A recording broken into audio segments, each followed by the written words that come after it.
Irmãos queridos, como eu dizia há pouco, estamos muito felizes com o que o Espírito Santo está fazendo.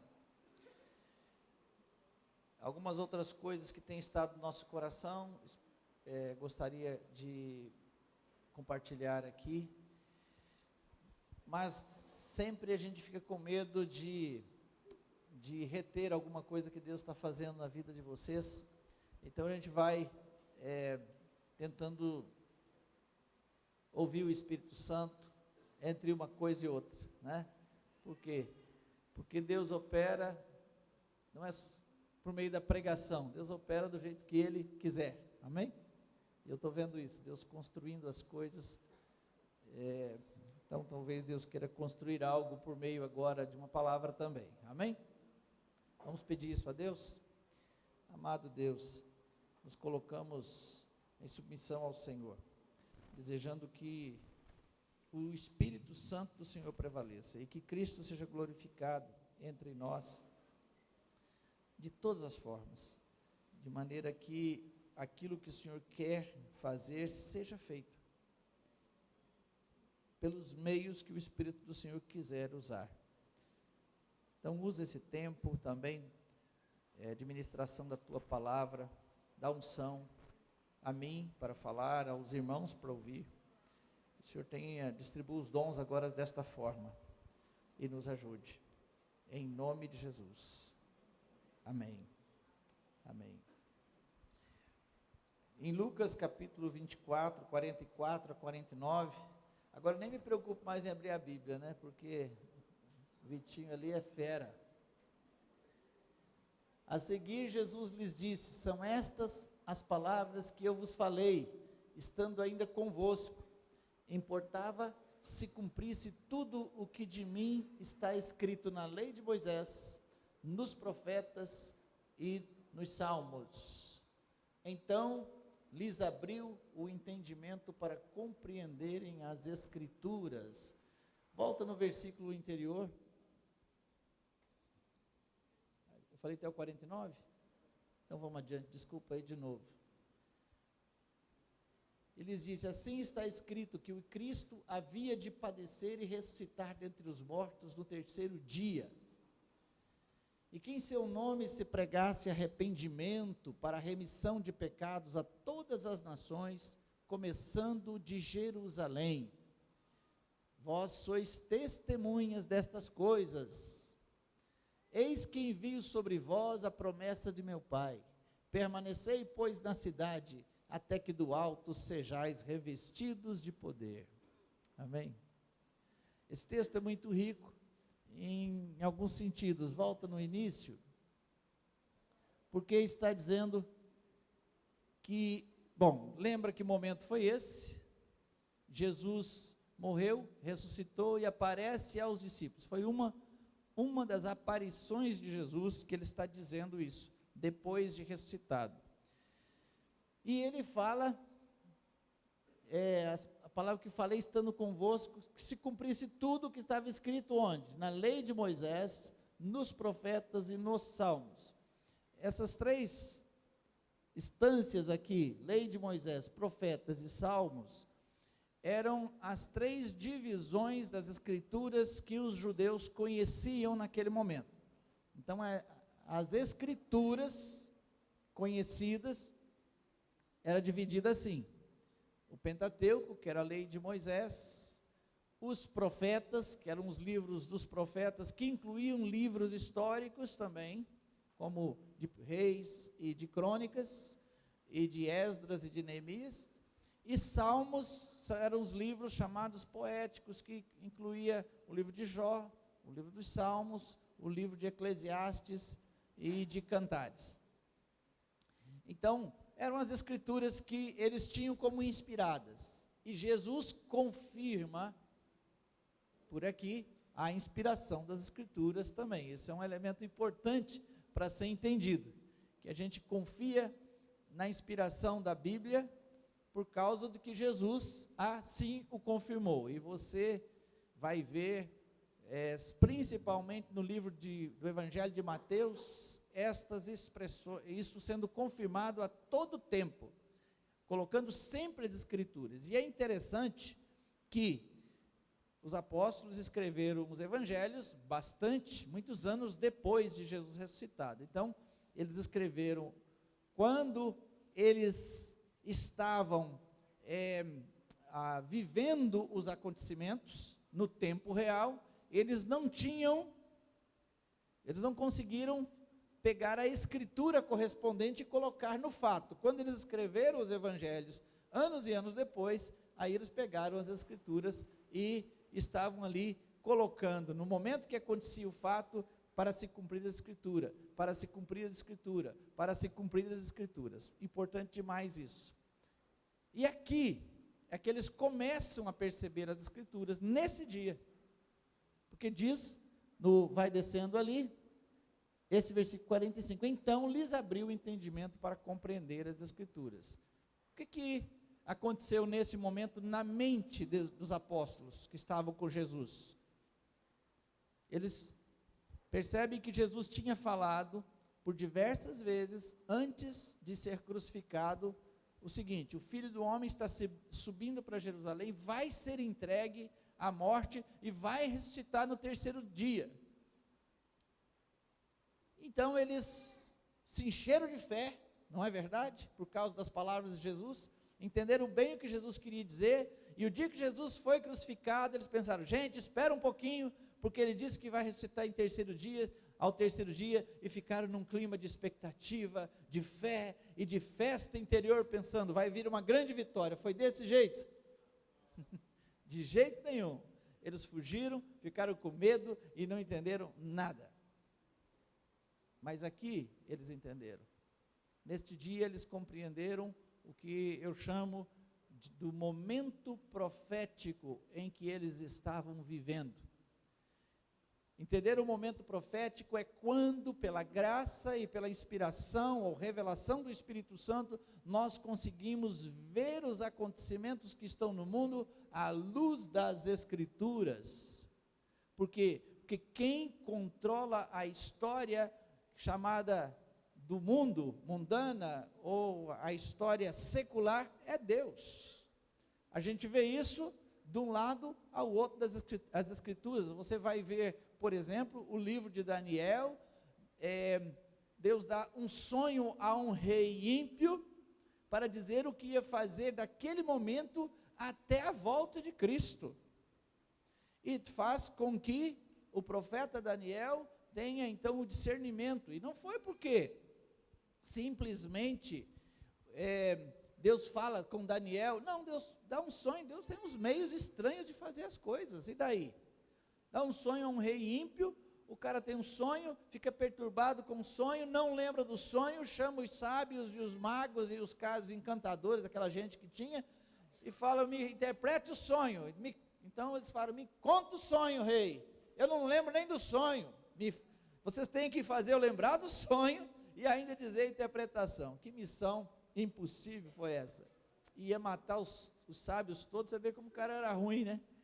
E Daniel estava na lista, e Daniel vai, ora a Deus, pede tempo, e Deus dá uma revelação extraordinária daquela visão, do sonho, né? Daquela estátua que tinha a cabeça de ouro, o tronco aqui de prata, e depois de ferro, e depois misturado com, né, os pés, e fala barro e ferro, né? Ouro, prata, eu esqueci o bronze, desculpa. E fala que era uma pedra tirada da montanha e lançada na estátua, e esmiuçava tudo, e esta pedra era Cristo, era um reino que não teria fim.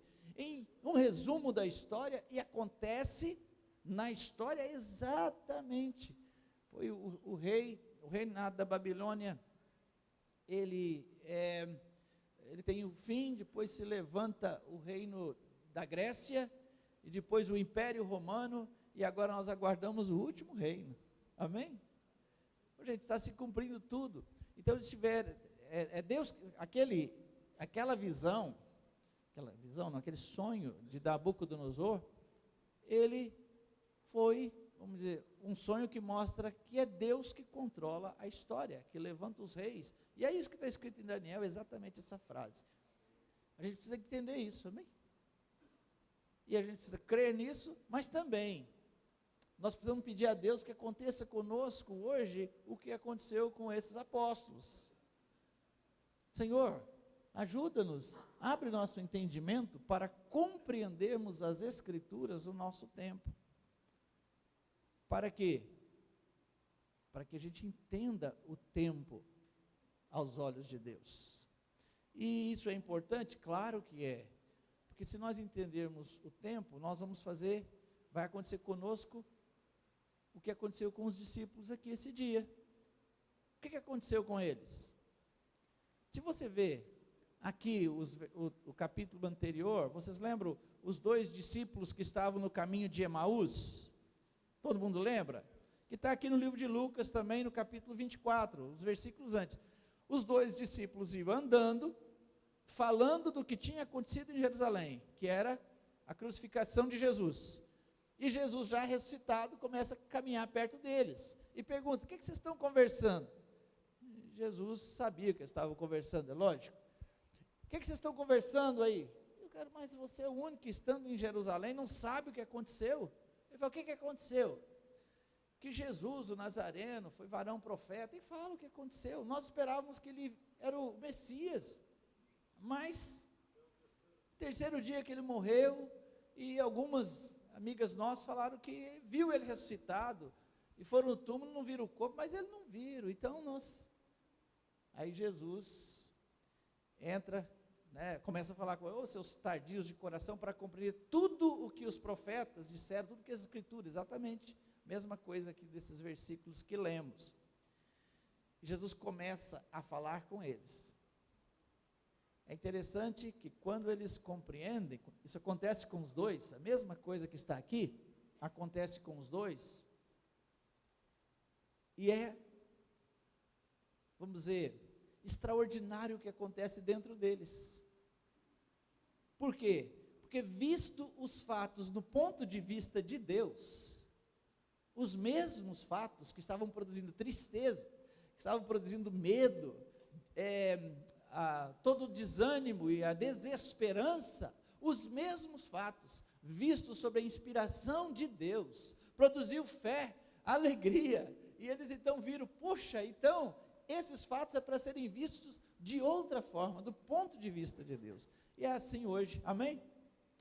Deus precisa nos ajudar para vermos o momento que a gente está vivendo no mundo sobre o ponto de vista de Deus, porque se conseguirmos, vai acontecer conosco o que Jesus falou que devia acontecer. Ao vocês verem estas coisas acontecerem, erguei as vossas cabeças, porque a vossa redenção se aproxima. Ou seja, a igreja, se entendemos que estamos no final dos tempos, ela deve ter uma atitude de exultação e não de medo do que deve acontecer. Então, por quê? Porque a gente foca, às vezes, o sofrimento e a perseguição que pode vir e tanta coisa, mas nós precisamos olhar as nuvens do céu. Erguei as vossas cabeças, não é isso que Jesus fala? Erguei as vossas cabeças, não olha para isso, olha para aquilo que vai vir ali do céu. Eis que aparecerá no céu o sinal do Filho do Homem, amém?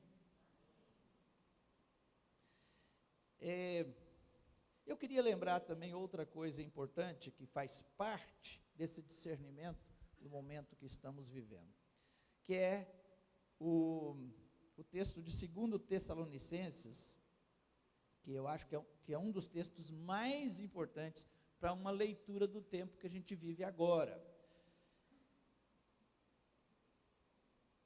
Quando Jesus está falando da volta do Senhor, 2 Tessalonicenses, pode abrir no versículo 1, capítulo 2.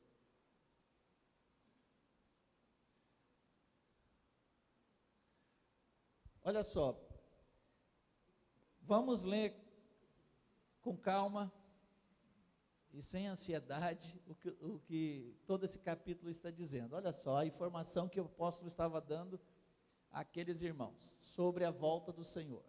Irmãos, no que diz respeito à vinda do nosso Senhor Jesus Cristo e à nossa reunião com Ele, nós vos exortamos a que não vos demovais da vossa mente com facilidade, como se ele estivesse pensando, ele estivesse dizendo, continue pensando nisso, não tem problema, nem vos perturbeis, só que isso não pode trazer perturbação, quer por espírito, quer por palavra, quer por epístola, como se procedesse de nós, supondo que tenha chegado o dia do Senhor. Ou seja, Paulo, a gente não sabe quem, quais pessoas, mas havia conversa, vamos dizer, conversa fiada sobre o assunto, e que perturbava os irmãos. Então Paulo está dizendo, vamos lá, sobre o que eu já ensinei vocês. Infelizmente, a gente não sentou a roda com Paulo junto com aqueles irmãos. Então tem coisa que está no capítulo que ele falava, que costumava dizer, e que não dá todas as informações aqui, e que a gente não tem como saber, infelizmente. Mas vamos lá. Ninguém de nenhum modo vos engane, porque isso não acontecerá sem que primeiro venha a apostasia e seja revelado o homem da iniquidade. Então aqui nós temos, pelo ensino do apóstolo, que duas coisas teriam que vir antes da vinda do Senhor, é a apostasia e o homem da iniquidade, o filho da perdição, o qual se opõe e se levanta contra tudo que se chama Deus ou é objeto de culto, a ponto de assentar-se no santuário de Deus, ostentando-se como se fosse o próprio Deus. Então aqui está falando sobre um homem, uma pessoa específica, literal, que vai chegar no mundo, e a gente entende por outros textos bíblicos que se referem a um personagem que tem se dado o nome dele de anticristo. Vai ser aquilo, uma pessoa, um cidadão que vai governar sobre o mundo inteiro, vai se unificar as nações. E, não é? Como é que a gente sabe que isso é possível hoje, que estamos perto? Existem indícios para isso. Se pensássemos nesse texto, irmãos, até o meio da década de 1990, até o final do século 20, eu não sei, talvez já no final já saberíamos, mas o advento da internet foi alguma coisa que, vamos dizer, mudou completamente o mundo em termos de distância, em termos de informação e de possibilidades de controle. Então a única coisa que foi se aperfeiçoando desde do meio da década de 1990, eu me lembro que eu comecei a usar a internet em 1995, 98, por aí. Ela existia antes, mas não era uma coisa popular, não havia isso. Então a gente começou na década de 1990 usar algumas redes sociais que surgiram. Eu não usava isso, mas comecei a usar um tal de ICQ, que eram mensagens rápidas, que davam um gritinho ali, mas era tudo usado no computador, não existia smartphone. Se alguém pensasse que haveria, computador na mão, era uma brincadeira isso, né? Mas o cara da Microsoft, como é que esqueci o nome dele, né? O Bill Gates, né? Que falou isso lá acho que na década ainda de 80, que o computador estaria na mão e seria tudo integrado. O pessoal achou isso um absurdo, impraticável, não tinha jeito. Então você vê que a tecnologia da informação foi uma virada extraordinária para unificar o mundo em tempo real, as informações. A única coisa que realmente mudou e tende a mudar para acelerar as coisas é a velocidade dessas informações. Então, a tecnologia da internet de 3G para 4G para 5G, e já existe tecnologia de 6G, que a China enviou no ano passado um satélite com tecnologia de 6G para o espaço. Então, a gente nem imagina o que seja isso. Então, é uma tecnologia que vai achar formiga na Amazônia, por isso que não adianta muito querer se esconder demais, né? Então não tem muito jeito. Então estou só falando, volta lá sobre o homem da iniquidade, onde estávamos? Esse aqui, né? Está falando sobre um cidadão controlando o mundo, governando o mundo, e a possibilidade de controle. Nós não saberíamos o que é isso, mas a tecnologia que temos agora já nos faz entender que isso realmente é possível, essa unificação, esse controle. Vamos lá. Não vos recordais que ainda convosco eu costumava dizer-vos estas coisas? É aqui que Paulo sentava e estava acostumado a dizer. Eu queria estar numa rodinha dessa aí, mas não estava, né? Então vamos tentar pedir a Deus que nos ajude lendo o que ele escreveu apenas. E agora sabeis o que o detém, para que ele seja revelado somente em ocasião própria. Você sabe o que o detém? Você sabe? Nem eu, porque não está escrito aqui. Como efeito, o mistério da iniquidade já opera e aguarda somente que seja afastado aquele que agora o detém, que Paulo não deixa claro. O povo lá sabia, mas nós não sabemos hoje aqui. Então será de fato revelado o iníquo, a quem o Senhor Jesus matará com o sopro de sua boca e o destruirá pela manifestação da sua vinda. Então ele fala que vai surgir e como ele vai acabar. Mas agora fala outras coisas, ainda sobre o aparecimento. O aparecimento do iníquo é segundo a eficácia de Satanás, com todo o poder e sinais e prodígios da mentira. Guarda essa expressão mentira aqui, que é importante. E com todo engano, mentira e engano, de injustiça aos que perecem, porque não acolheram o amor da verdade para serem salvos. É por esse motivo, pois, que Deus lhes manda a operação do erro, para darem crédito à mentira, a fim de serem julgados todos quantos não deram crédito à verdade. Antes, pelo contrário, se deleitaram com a injustiça. Até aqui. Bom, esse texto é muito, muito importante e nos ajuda. Eu acho que esse texto, nós temos acesso da parte de Deus para fazer uma leitura do nosso tempo. Concordam comigo? Os irmãos concordam que esse texto nos revela muito sobre o momento que nós estamos vivendo e que nós precisamos então fazer uma leitura? Isso tem que nos ajudar a tomar decisões sobre a nossa postura e a nossa relação com o mundo desse momento? Seria o mesmo que alguém chegar e nos avisar, vai acontecer, se nós tivéssemos uma revolução no Brasil, a gente suspeitou que isso pudesse acontecer agora, inclusive, tivéssemos uma revolução, você toma decisões importantes, né? Nós falamos até sobre a possibilidade de estocar comida, por exemplo, né? De se preparar de alguma forma, pode acontecer assim, assim, assim. Mas nós temos um ponto de interrogação, se, talvez, quem sabe, e a gente se arrisca, não é? E falou, pode ser, então, por via das dúvidas, eu vou tomar essas providências. Só que aqui nós temos algo que vai além disso, concorda comigo? Isso aqui é palavra de Deus. Deus está falando, Deus fala, a volta do Senhor não vai acontecer antes que aconteçam duas coisas, a apostasia e o aparecimento do iníquo. Mas o aparecimento do tal iníquo, ou desse tal anticristo, que resolveram dar esse nome, podemos usar, não tem problema, vai acontecer num determinado momento. Só que, para acontecer esse momento, tem um processo. Nós temos outra dica de Jesus que fala, por se multiplicar a iniquidade, o amor se esfriará. Você percebe que num único texto Deus está falando que uma coisa pode gerar a outra? Que a iniquidade pode gerar a apostasia? O amor se esfriará de quase todos, não tem a ver com isso? Com falta de fervor e possibilidade de apostasia? Então vamos tentar pedir a Deus, põe um óculos no nosso olho hoje, para a gente enxergar com nitidez, para sabermos o que fazer. Concorda? Para saber de que decisão eu vou tomar.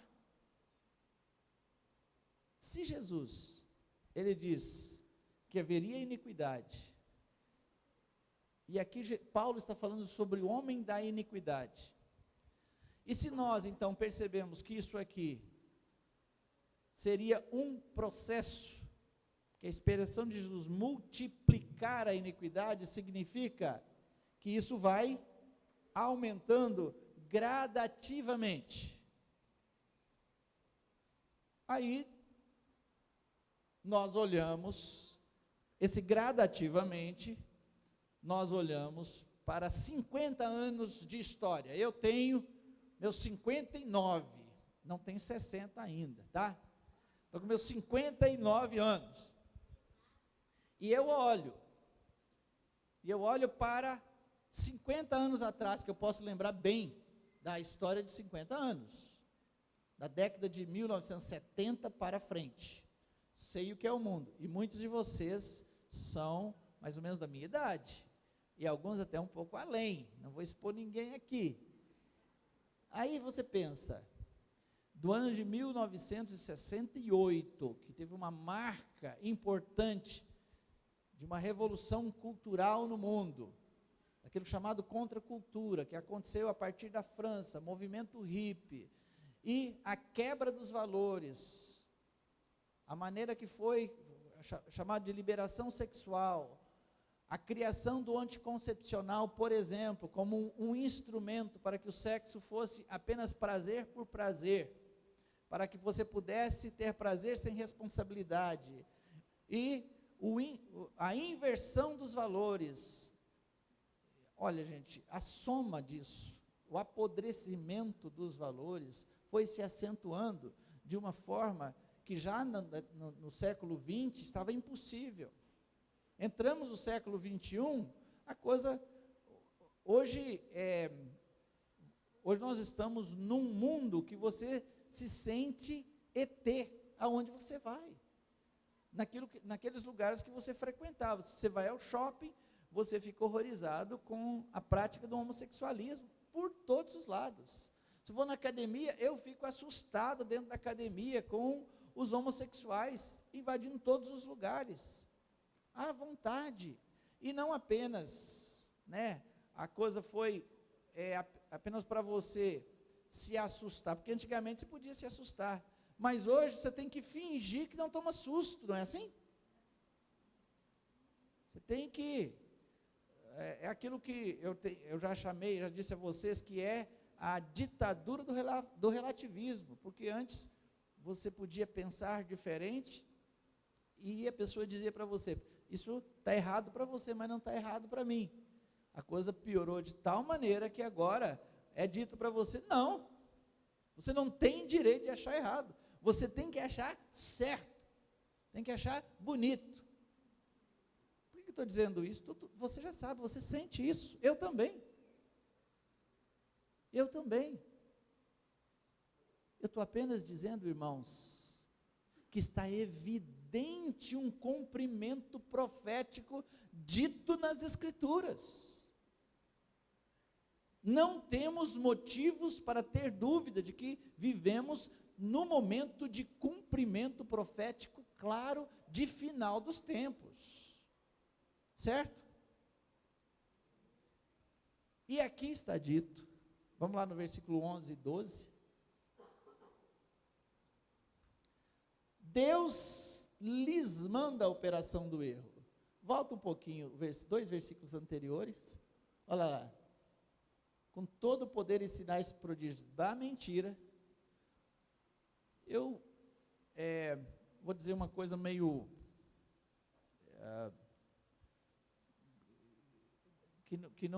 que é escrita a lápis, como dizia o irmão, que você pode apagar depois, que esses sinais e prodígios da mentira não sejam apenas manifestações sobrenaturais, mas eu entendo que pode estar aqui incluído os poderes, os sinais que estão hoje manifestos por meio de uma tecnologia, da tecnologia, tá? Que tem coisas impressionantes pela tecnologia também, mas é uma suposição minha, tá? Prodígio da mentira, especialmente quando fala prodígios da mentira. Então, a forma do diabo agir, ela não tem diferença.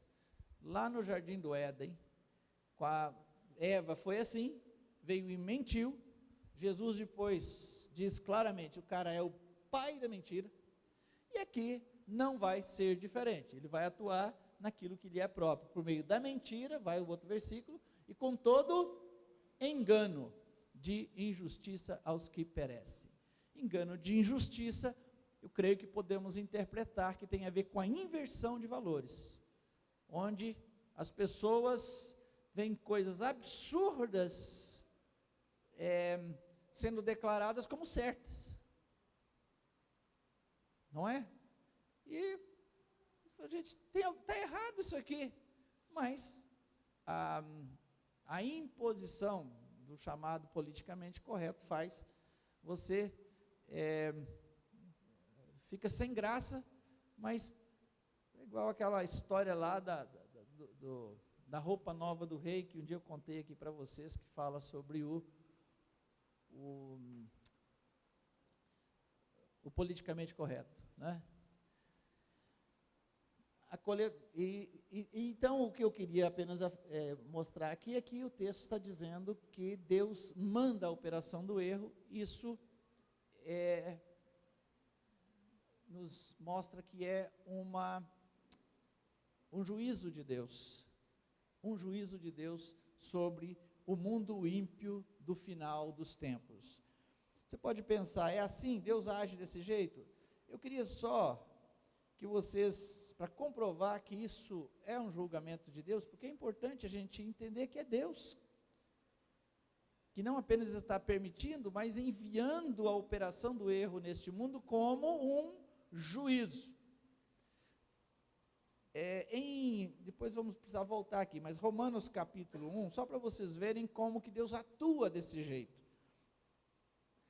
No capítulo 1 de Romanos, versículos 18 a 33, quando fala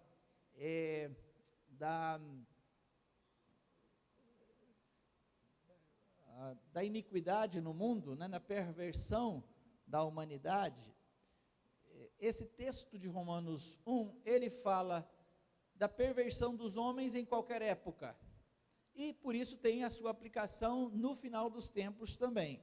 Mas preste atenção quando fala sobre Deus entregar estes homens, como é Deus mesmo entregando como juízo. Vai lá no verso 24,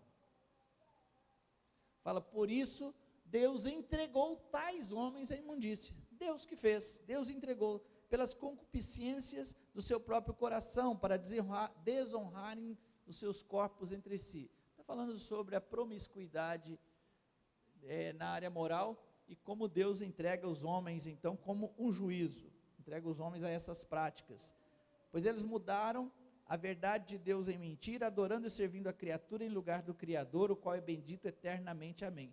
Por causa disso, os entregou às paixões infames.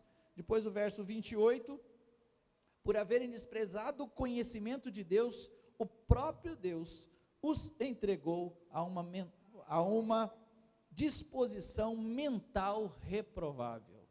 Percebe? Que a rebeldia, a rejeição à verdade, produz um juízo, onde essas pessoas perdem a capacidade de ver a verdade. E aqui, voltando lá então em 2 Tessalonicenses 11 e 12, comprova isso.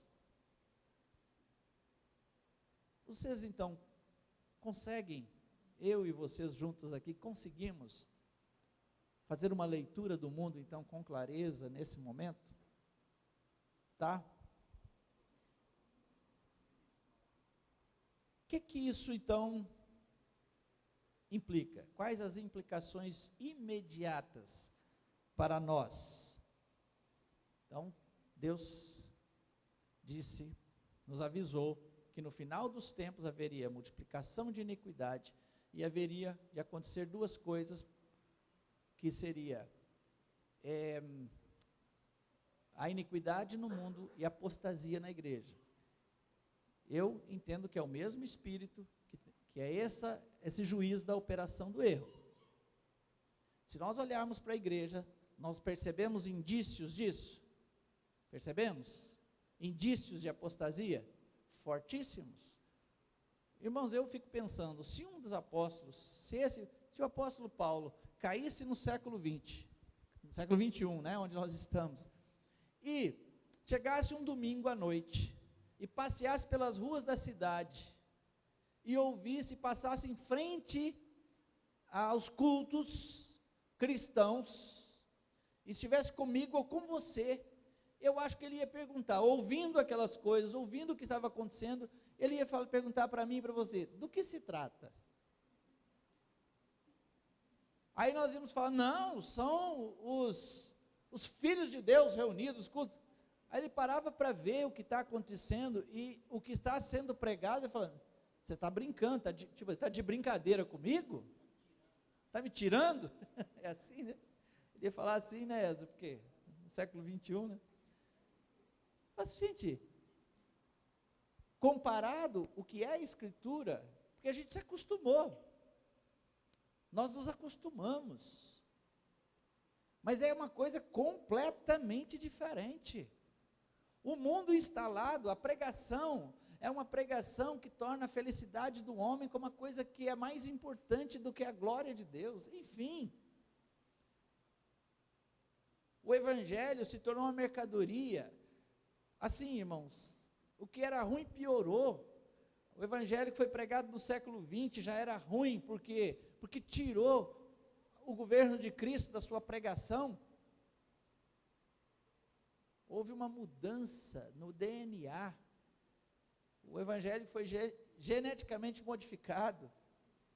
Colocou o homem e não Deus como o centro da pregação. Só que não se percebeu como isso afetou a proclamação, como isso afetou o pensamento do homem em relação a Deus. A gente não percebeu. E aí, penso que o apóstolo Paulo ficaria chocado. Esses cristãos do nosso tempo foram ensinados que Deus quer a felicidade deles. Isso do século até a década de 1970, já tinha esse ensino, que a felicidade do homem era importante, mas até aquele momento se pregava sobre céu e inferno, se pregava que você tem que se arrepender dos seus pecados, Jesus te perdoa, você tem que ir para o céu, e se livrar do inferno.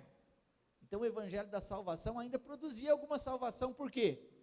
Porque mesmo que não dizia que era necessário Cristo ser Senhor daqueles que se convertiam, muitos se converteram verdadeiramente e quiseram Jesus como Senhor. E quando lhes foi dito, não é só seu Salvador, é seu Senhor também, claro, eu quero então. Ou seja, produziu gente convertida mesmo, especialmente porque quem pregou esse evangelho, na sua maioria, foram homens santos, homens sérios, que não correram atrás de dinheiro e nem produziram escândalos. É verdade. Como o Billy Graham, por exemplo, que morreu no ano que ia completar 100 anos, com um testemunho do início ao fim da sua carreira, nunca um único escândalo, seja com dinheiro, seja moral, nunca. Um homem reto, mas que pregou este evangelho. Piorou, por quê? Porque depois veio uma geração do que é chamado de evangelho da prosperidade, e esse evangelho da prosperidade não falava mais de céu e de inferno. Esse evangelho da prosperidade dizia, você precisa de Deus, porque Deus vai dar este mundo para você. É um evangelho que veio para fazer o homem mais mundano do que ele já era, que foi dito para ele que a felicidade é nesta terra. A felicidade é ter coisas. A felicidade tem a ver, quer dizer, o sinal da bênção de Deus na sua vida são as coisas que Ele vai te dar. E isso fez a evangelização no Brasil multiplicar, a ponto de se pensar que tem 50% de evangélico no Brasil. Por quê? Por causa do evangelho do reino, por causa de pessoas que querem o reino de Deus em suas vidas? Não, porque pessoas que querem tirar proveito, de algum proveito de Deus, para que para que possam ganhar mais dinheiro, ter casas novas, ter carro bom, ter o melhor emprego, enfim. Aí, você pensa, esta igreja está ou não está sendo preparada para a apostasia? Porque se virar um dia, um sujeito e dizer que você tem que ter uma marca que não pode nem comprar e nem vender, e tudo que esse povo foi ensinado é que Deus quer que eles compram e vendam. A vontade de Deus é que tenham bens, que tenham coisas nesta terra, e vem um sujeito que fala que vai trazer paz sobre a terra, que vai trazer igualdade, que vai dar prosperidade a todo mundo, na condição dele. Eu acho que é possível que ele vai ser visto mais como Messias do que anticristo, para uma igreja que foi ensinada que Deus veio dar prosperidade nesta terra. Concorda comigo? Então, se no mundo a iniquidade está se multiplicando, está apodrecendo os valores, no meio da evangelização desse tempo, do contingente considerado cristão, foi disseminado um evangelho geneticamente modificado pelo capeta, pelo diabo, de maneira que essas pessoas estão mais preparadas para a apostasia do que para suportarem perseguição pelo nome de Cristo. Concordo com essa leitura? Bom, então, olha as informações que nós temos. Deus entregou este mundo a um juízo, a operação do erro. Deus manda a operação do erro. E a operação do erro vem com mentira e todo engano de injustiça. Aí nós percebemos aquilo, vamos dizer, pegamos o texto de 1 João, acho que é o capítulo 5, somos de Deus e que o mundo inteiro jaz no maligno. Então jaz no maligno, o que é o mundo? O mundo que o apóstolo João está falando é o sistema o sistema sem Deus, o sistema desse mundo sem Deus. Tem outros valores. Isso já era lá. João adverte na primeira carta, não amem o mundo, nem as coisas que há no mundo. Se alguém amar o mundo, o Pai não está nele, porque tudo que há no mundo, concupiscência da carne, dos olhos e soberba da vida, não procede do Pai, mas do mundo. E o mundo passa, a sua concupiscência, mas aquele que faz a vontade do Senhor viverá eternamente. Agora, mundo de João. O mundo nosso é esse aqui, que estamos lendo agora. Concorda? Tudo jaz no maligno. Se tudo está afetado pela operação do erro, nós precisamos ver as admoestações de Jesus e tomar decisões. Lá em Lucas capítulo 12, acho que versículo 46 em diante, ele fala: cingido esteja o vosso lombo e acesas as vossas candeias. E ali ele dá a admoestação clara do final dos tempos. Fala sobre o pai de família, que devia o quê? Vigiar. Se ele soubesse a hora que viria o ladrão, ele vigiaria para a sua casa não ser arrombada. Você não sabe a hora, então vigia o tempo inteiro. Deus nos avisa, olha, a operação do erro já foi enviada. Por onde ela vem? Por meio do mundo. Aí, nós precisamos agora, o quê? Fechar, vamos dizer, a palavra melhor é essa, declarar guerra clara contra o mundo, da nossa parte, certo? Então, se nós vamos estar expostos ao mundo que seja aquela porção necessária. Porque se ele já nos avisa que foi enviada a operação do erro, ela vai estar em tudo que há no mundo, gente. Está na política, está no entretenimento, está na cultura, que está ligada ao entretenimento, está na moda, está na escola, na mídia de uma forma geral, inclusive nas redes sociais, vai estar em todos os lados. Se você abrir as torneiras, você já está avisado. O conteúdo está contaminado com a operação do erro. Então, o que você se abrir é por sua conta e risco. Aí você vai dizer assim, não é proibido isso, é proibido aquilo, é proibido, não estou proibindo nada. Só está avisando como Deus avisou, certo? Então nós precisamos tomar decisões. Decisões importantes. Está no esporte, assim, a operação do erro está em tudo. Eu estava vendo outro dia futebol desses canais, como é que chama?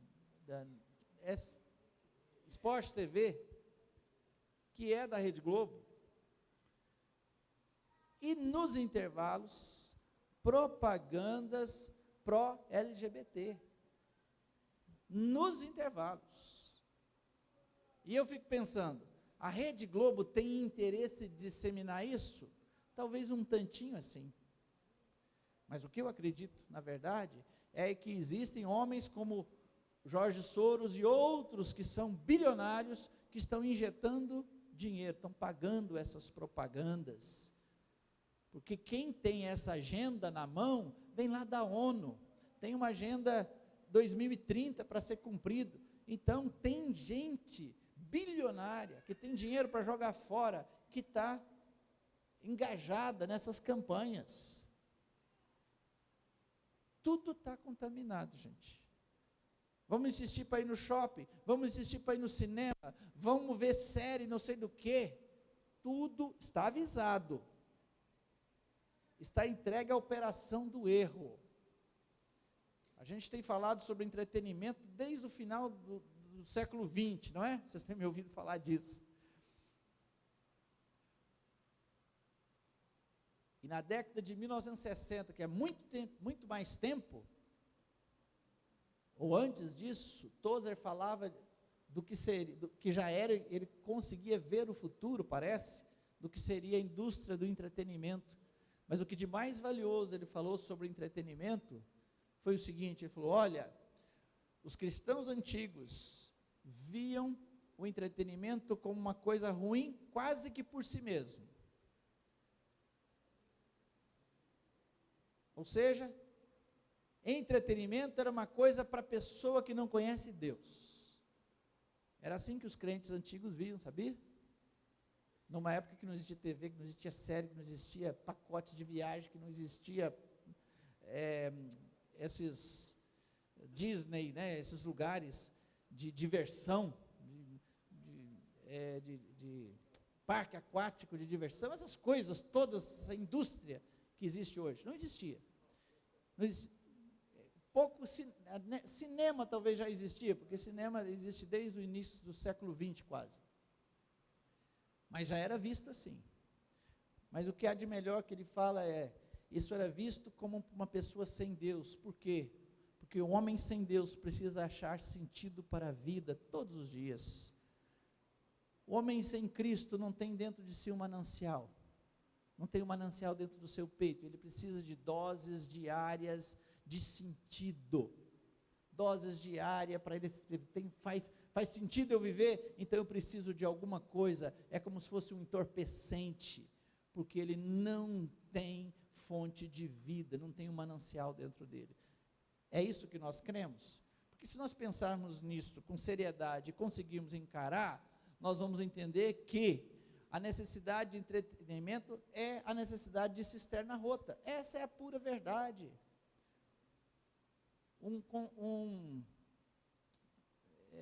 Amigo do Tozer, o nome dele foi Leonard Ravenhill, ele fala numa frase, numa pregação dele, ele fala assim: porque o entretenimento é o substituto diabólico da alegria.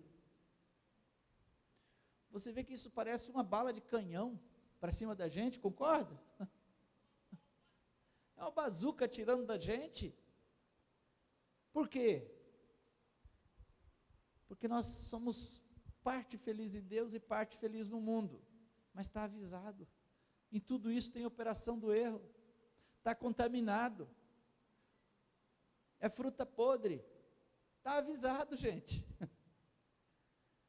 Quem vai contar com o mundo, nesse momento, é com muito risco, então eu não estou proibindo nada, só estou avisando, amém? O que a palavra de Deus já tinha nos avisado há muito tempo. Bom, isso é uma leitura, então exige decisões. Se nós conseguimos discernir nosso tempo, nós precisamos tomar decisões sérias, tá? Por quê? Porque se você não fica entregue à multiplicação da iniquidade, de alguma forma a gente é afetado, porque penso que a ideia é você ir se chocando cada vez menos com o pecado à sua volta, e a multiplicação da iniquidade pode fazer isso, até mesmo você se desviar da fé, se esfriar completamente e apostatar-se, certo?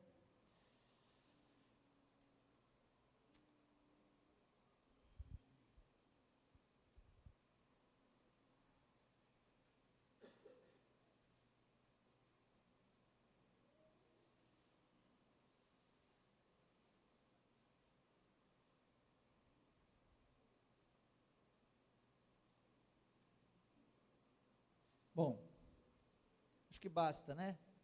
Conseguimos fazer uma leitura do tempo que a gente vive. Vamos orar agora nesse momento, antes de prosseguir, porque isso pode exigir, em alguma medida, resolução, não é? Do nosso coração, da nossa casa. Então, primeiro fala o pai de família, né? O pai de família soubesse que hora viria o ladrão, vigiaria. E aqui Jesus já falou, o ladrão está solto, a operação do erro, o mundo já foi entregue, é um juízo para o mundo, tá? Não é para a igreja, é um juízo para o mundo. Eu volto à figura do Egito, que já falei muitas vezes com vocês, as pragas do Egito não era para os hebreus, era para o Egito, mas ela viria sobre o Egito onde os hebreus estavam, não é? Aí Deus dá orientações, a praga está vindo, mata o cordeiro, os primogênitos egípcios vão morrer, mas o seu pode morrer também, tem a instrução, mata o cordeiro, passa o sangue na verga da porta, e come esse cordeiro lá dentro, entra para dentro de casa. Se alguém desprezasse a orientação, estaria sob o juízo dos egípcios, certamente. Então está avisado aqui, a operação do erro é para o mundo do final dos tempos, um juízo, mas está dito, ela está solta, está vindo. Se o pai de família soubesse que hora viria o ladrão, vigiaria, para que sua casa não fosse arrombada. Então ele está avisando, o ladrão está vindo, a operação do erro está solta, em tudo que há no mundo, tudo está realmente contaminado, está difícil aproveitar alguma coisa. Será que é tão difícil para nós, agora, fazermos a coisa certa? E eu quero dizer que a coisa certa não é fechar as torneiras do mundo, isso é parte dela. A coisa certa é mergulharmos em Deus. Aí sim. Eu queria falar disso agora, mas vamos orar primeiro. Deus Todo-Poderoso, Temos sido instruídos pelo Senhor por tanto tempo, e um texto como esse nos dá tanta clareza, quando olhamos a Tua Palavra e olhamos para o mundo ao nosso redor, olhamos para os fatos que se desenrolam aos nossos olhos. E, ó Senhor, nós muitas vezes temos sido um povo que vai ficando triste com esses acontecimentos. E às vezes, meu Deus, essa tristeza, às vezes pode, em parte, é porque nós não podemos mais usufruir do mundo como usufruímos, por estar tão contaminado. Meu Deus, ajuda-nos a desistir do mundo, Senhor. Ajuda-nos a desistir definitivamente de que alguma coisa boa pode ser pego aqui. Ajuda-nos, Senhor, a desistir dos filmes do mundo, da moda do mundo, das viagens do mundo, tudo, Senhor. A cada vez mais distante estarmos e sermos um povo feliz em Ti. Deus, o Senhor conhece o coração e os caminhos de cada irmão que está aqui agora, ouvindo essa palavra mais uma vez, e o tipo de resolução que o Espírito do Senhor quer que cada um aqui faça. Trabalha agora, meu Deus, por Tua graça, de maneira que saiamos daqui mais santos do que entramos, saiamos daqui mais separados e consagrados a Ti. O Senhor não espera apenas que rejeitemos o mal, mas amemos a santidade, amemos o bem. Ajuda-nos, por favor, a amarmos a consagração. Eu peço isso por mim e por todos nós que estamos aqui. Irmão e irmã, se o Espírito Santo está te falando alguma coisa, alguma resolução que você tem que tomar sobre questões específicas dentro da sua casa, então, em nome de Jesus, não endureça o coração. Ora agora e fala: Deus, eu me rendo. Eu ainda tenho tentado preservar isso, mas Senhor, pela fé, eu estou rompendo, Senhor. Isso tem roubado o meu tempo, e não apenas roubado o meu tempo, mas contaminado a minha mente, contaminado o meu coração. Eu vivo numa mescla entre tentar servir o Senhor e coisas que me deixam sem paz, que roubam minha consciência boa. Então, em nome de Jesus, toma uma resolução agora diante do Pai. Toma uma resolução, ora ao Senhor. Vamos ficar em silêncio, feche os seus olhos e ora ao Senhor agora. Irmãos, eu estava conversando com o Glesley aqui e me veio algo ao coração. Quando o Carlos falou sobre nós baixarmos a cabeça e orarmos e tentarmos fazer uma resolução sobre coisas específicas que seriam talvez a necessidade na nossa vida. Um exemplo, eu me lembrei aqui não sei porquê, da Sadraque, Mesaque e Abednego, de quando eles rejeitaram o manjar do rei. Aquele negócio me veio à mente. E eu fico pensando assim, que o mundo, ele coloca alguns manjares diante de nós, para a gente tentar assim, puxa vida, como que isso aqui é bom, né? E comecei a fazer assim até perguntei para o Glesley assim: você tem Facebook? O Glesley: não tenho. Eu falei: se você tivesse, você precisaria dele? Seria extremamente necessário ou você poderia tirar?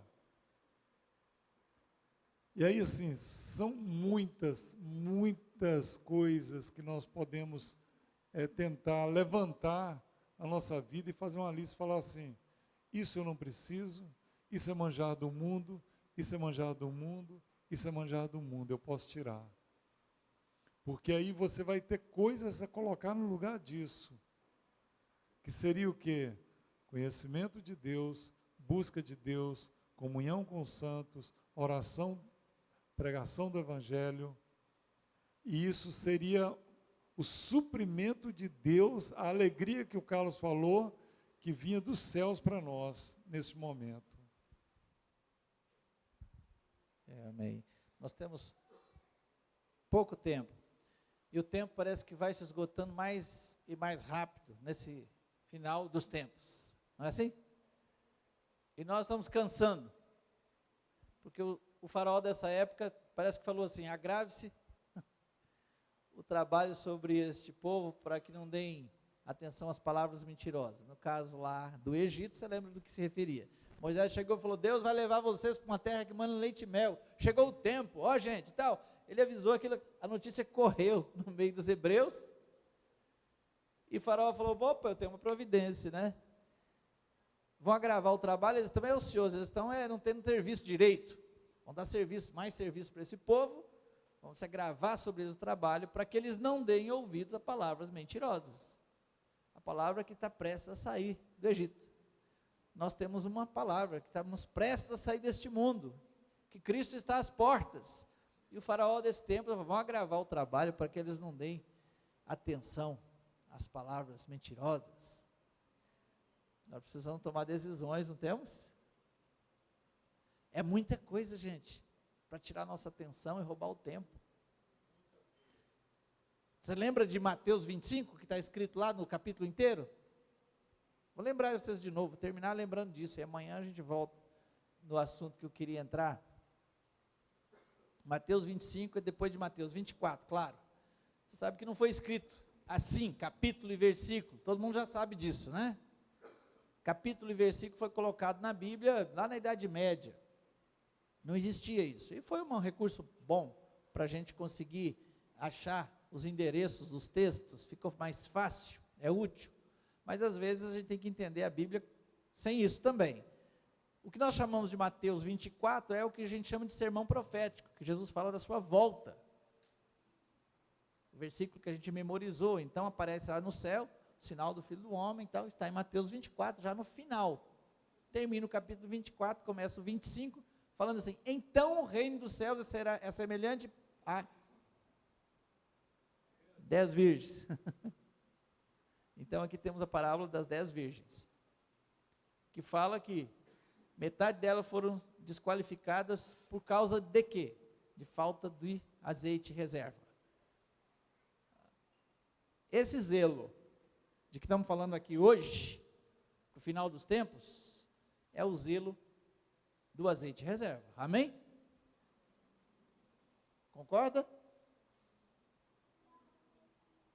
É gente que tem zelo pela presença de Deus, que ama a presença de Deus, que tem altar aceso. A negligência a isso desqualifica. Então, o que vai desqualificar as 5 virgens nécias, não é um pecado de fazer coisa errada, é o pecado de não fazer a coisa certa, ok? Negligência na comunhão com Deus. Depois, lá para frente vai falar da parábola dos talentos, não é?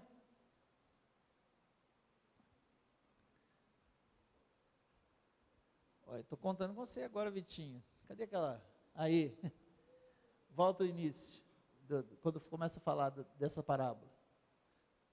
Pois será como um homem, então de novo, está se referindo à sua vinda, pois será, porque está unindo o assunto à volta dele, como um homem que assentando chamou seus servos, aí você sabe o que aconteceu, deu 5 para um, 2 para outro e 1 para o outro.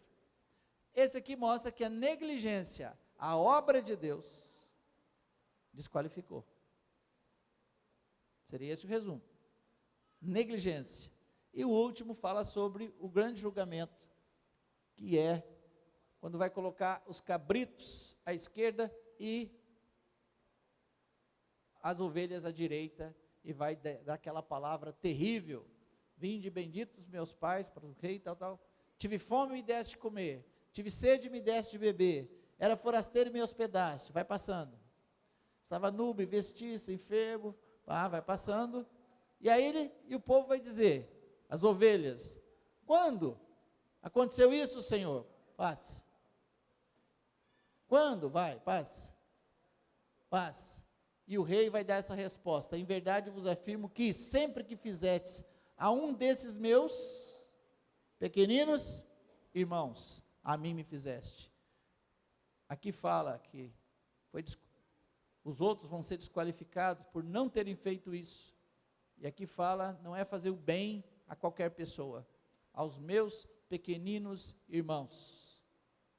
Ou seja, amor e negligência ao amor e ao serviço aos irmãos vai desqualificar.